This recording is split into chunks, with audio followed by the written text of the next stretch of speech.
Selam, bir albüm bilgi yeni bölümdeyiz. Bugünün albümü Coşkun Sabah, albümü adı Hatıralar Best Of.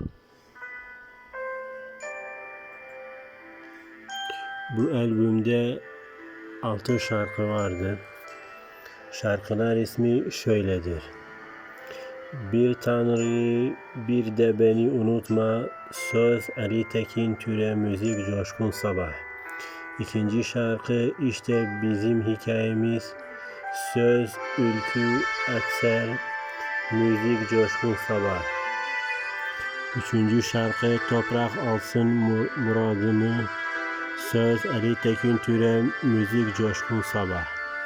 Dördüncü şarkı Dert Çıkmaya Gidiyorum, söz Ali Tekin Türe, müzik Coşkun Sabah.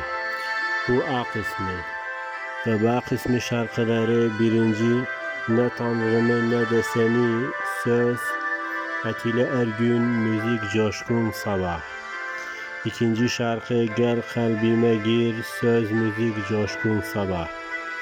Üçüncü şarkı Sustu Bütün Nameler, söz Ümit Yaşar, müzik Coşkun Sabah. Ve dördüncü şarkı Acı Hatıralar, söz Sadri Alışk, müzik Coşkun Sabah.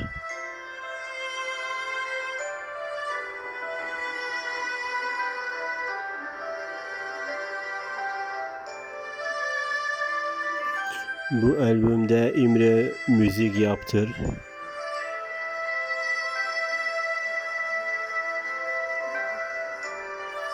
Bu arka fotoğrafıdır.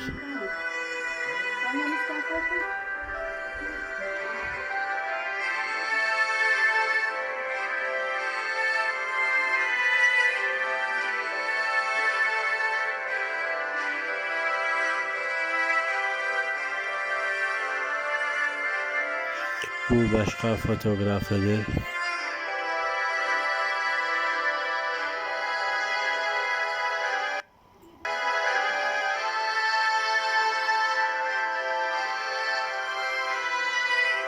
Bugünün albümü bu kadar. Coşkun Sabah albümü Hatıralar Best Of. Bir başka bölümde görüşürüz.